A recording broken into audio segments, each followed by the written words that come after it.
What's up, everybody? It's Norman Baker, Will Wealth Advisors. Today we're speaking on real estate versus stocks. So, a lot of people talk about these different investments. Which ones are better? Which ones are worse? Which ones should I deal with? So, today we're going to go through the numbers to actually see what makes sense from a numbers perspective, and then we can talk theoretically. So, from a numbers perspective, the short of it is it's not close. From the existence of the S&P 500 in the stock market to 2015, if you actually look at the numbers, the annual appreciation is 9.6%. Now, part of that will include something called reinvesting dividends, but to not get into that kind of detail, it's about 9.6%. So that night, let me close this other laptop. So that night, what my numbers are. So that 9.6%, we use as a baseline for appreciation. Now, some sites you'll see 7% because they're trying to add the inflationary impact. That doesn't matter because we're talking about aggregate dollars. Some sites you'll see won't take it from the existence, but they'll take it more like from the 60s to now because they're saying businesses were different pre 1960s or pre 1980s. But the whole point of it is to look at the long term track record because businesses are going to change all the time. So if we look at it, it's 9.6% for stocks. Real estate, on the other hand, is around 3.5. Now, real estate's much different because every segment of the country, the real estate rates are different. California real estates are different than Chicago, different than Miami, different than Tallahassee, different than Kentucky. So they're all completely different. But if you looked at an average, there are consumer averages out there. I can't remember which one the real estate one was. I have to look it up. I'll post it which one I'm using, but it's about 3.5%. So essentially, real estate keeps up with inflation. Real estate is one of the aspects when we look at inflation for consumer price indexing. So it essentially keeps up with inflation around 3.5%. So here's the curious thing, because a lot of people will say, well, the point in real estate is twofold. One is that you can leverage. What leveraging is you want to buy $100,000 property. You take 25,000, put it down, and you get a loan for 75,000. You have 100. You control $100,000 asset, right? That's one point of real estate. The other point is income. So, you know, you got $100,000 asset or a two flat, and you rent it out. You got two renters paying $100 bucks a month. You got $1,000 a month of income, right? So it's creating income. Those are 2 points. So when you look at the numbers, and then the other thing is the appreciation of the real estate in general, just appreciate, right?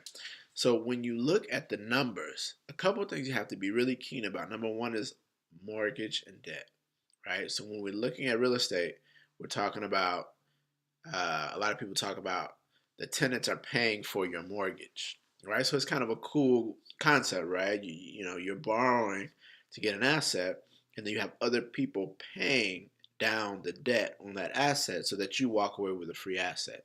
So let's talk about that. If you compare it to stocks, it's actually really insightful. It's mind blowing when you compare it to stocks. If you put 25,000 in the stock market at 9.6%, you put 25,000 down on $100,000 house, and your tenant pay for the mortgage. Now let's pretend you're not getting any extra money, right? We'll leave that out for a sec. But your tenants pay for the mortgage, your mortgage, taxes, insurance. You take out some money for missed rents. You take out money for repairs because it's a huge one, right? Water heaters are 1,500 bucks. Roofs are $5,000. Mold remediation can be up to 10,000. You gotta put reserves aside for that. So let's say when you do the math, all of those expenses, if you calculate it out to a monthly amount, your tenants pay for it. You don't come out of pocket of any money, right? When you do the math over a 30-year period, because you're probably going to get a 30-year mortgage, over a 30-year period, with your tenants paying, your real estate appreciating, at the end of the day, your stocks, after a 30-year period, remember you only put in 25,000. The real estate, you have a $100,000 asset. Stocks, you have a $25,000 asset. At the end of the 30 years, the stocks will be worth more. Stocks will be worth like 350,000. Real estate will be worth like 300,000. Maybe not even like 270, 280,000. I gotta look at the numbers. Fascinating, right? Over a 30-year period, 25,000 in stocks, 100,000 in real estate. 30 years later, the stocks are actually worth more. It's actually fascinating.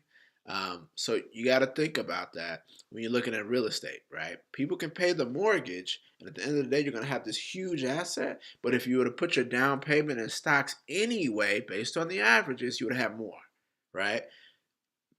They're not even close in terms of appreciation, even if somebody else is paying for the mortgage. So number two, income. Well, say, well, I can get passive income through real estate, which is true.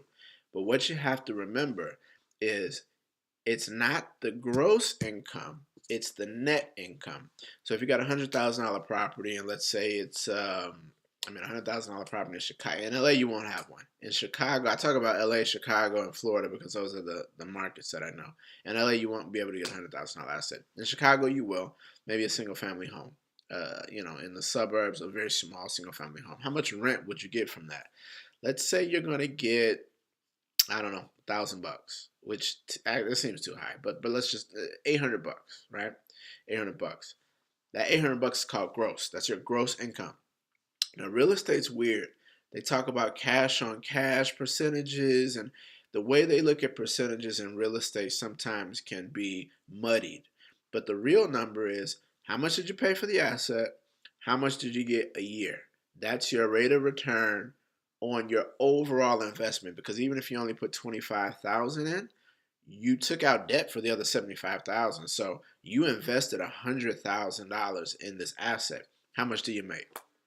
So let's go back to the example. So you buy a single family home for 100 grand. Somebody's paying you $800 a month in rent. That's your income, right? But you got to remember, you got to pay your mortgage. Within most mortgages, you're going to have taxes and insurance. Even if they're not built in, you still got to pay them, right? So that 800 has to cover the mortgage, the taxes, and insurance.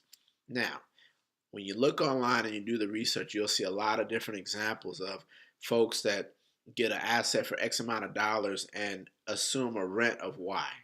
A lot of times this rent is 10, 12, 15, 20% of the total price of the asset. I just want to say this to kind of debunk that from my experience. I've never seen it. I've never seen where you can buy a $100,000 asset and charge consistently $1,500 a month out the box for rent. It just doesn't happen. I just haven't seen it. Haven't seen it in California, in LA, in San Francisco. I haven't seen it in Chicago, unless you're getting a severely discounted asset. But I'm talking about market level assets, because we can't use discounted rates, right? Because if you get a real estate property for $1, versus paying overpriced in the stock market, it's going to sway. But we're talking about both market priced assets. I really haven't seen where you're going to get 15, 20% on the asset price, right? But you'll see examples of that. So be very cautious when somebody will tell you, you buy a $100,000 asset and you can get $1,500 or $2,000 a month in rent. I mean, just think about it yourself. Look at the asset you can buy for 100. Would you pay that for rent? So let's use 800 in our example. 800K, or excuse me, $800 a month. You gotta your tenant is paying you for your $100,000 asset. You gotta cover mortgage. You gotta cover insurance.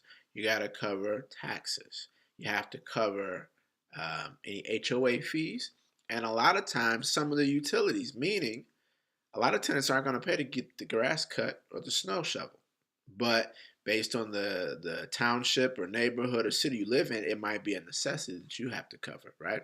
Some of the utilities they may or may not cover, depending on how you negotiate the deal.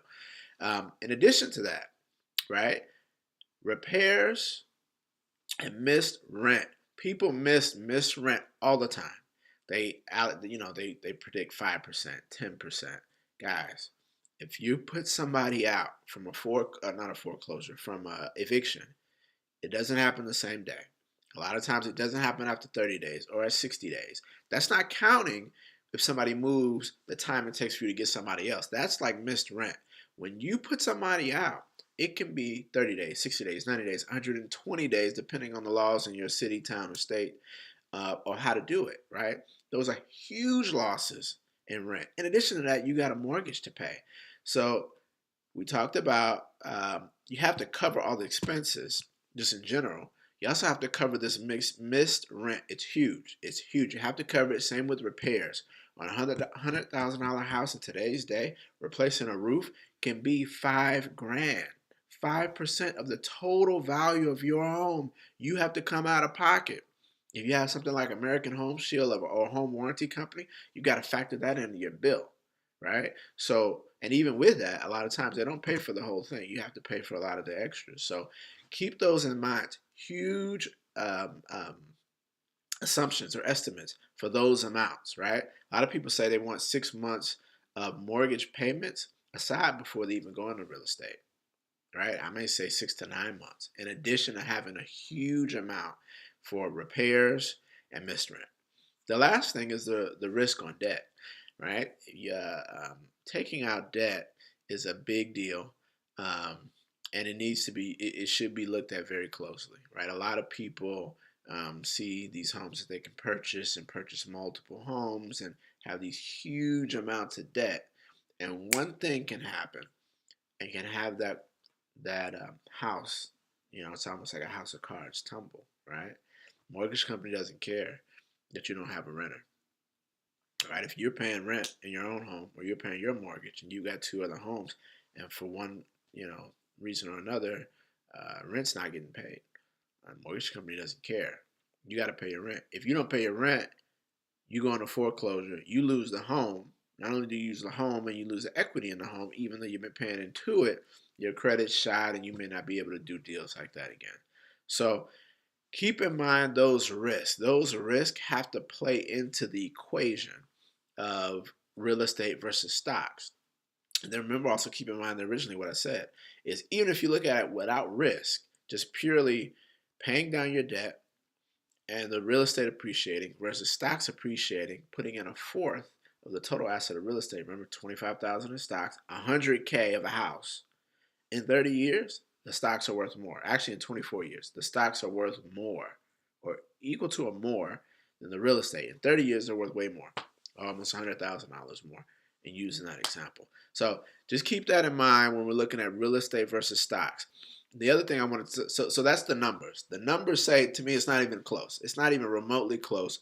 Stocks are better because the last thing we didn't talk about are outside of the numbers, but just the human capital it takes to manage real estate, time, right? If you're managing on your own, I mean, you got to be called when the plumbing doesn't work, when the electrical doesn't work, when the roof leaks, water heater stops.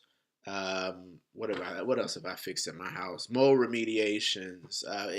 It's all on you. You got to call. You got to find the contractors. You got to go get the estimates and pay people to come out, and you've got to do all of that, right? So it's not just money, it's not just numbers, but it's the time capital too. Now, if you're into that, if that's what you like to do, by all means, real estate is an investment. You will make money, doing it the right way. But just comparing it to stocks, where there's no management, there's no management in stocks in terms of human capital going to a company and doing the research. You can do the research online. You can do your allocations online. You can do your studying online. Um, Apple is not going to call you and say, "Hey, we need you to come to the board meeting and figure out our new product."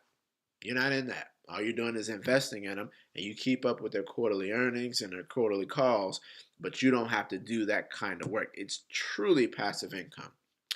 And the last thing about it is it's not taxes. It's not taxed as income. Rent is taxed as income. So whatever your income rate is, 25%, 30%, 18%, real estate income is taxed that way. If you don't take your money out of stocks, over, I think it's, I've got to look at the details. I think it's 2 or 3 years, you get capital gains tax 15%. Completely different tax rate, right? So, again, from a numbers perspective, just purely numbers, right? When you're looking at the average real estate deal and average returns in stocks, there is no question about it. Stocks outperform, hands down.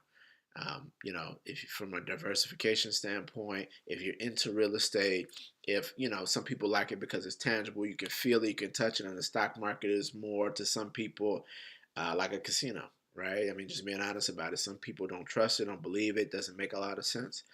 People want to get into real estate, and I would say from a diversification standpoint, it makes sense, right? Stocks versus bonds. Stocks are going to outperform all the time, but in doing the compare and do it from a diversification standpoint, you want to have a good mix. So I would say overall, it makes sense from a diversification standpoint, but from a pure number standpoint, stocks will always get the job done before real estate. So leave your comments. Let me know any other topics we want to hit in our sessions, and I will get with you guys later. Peace.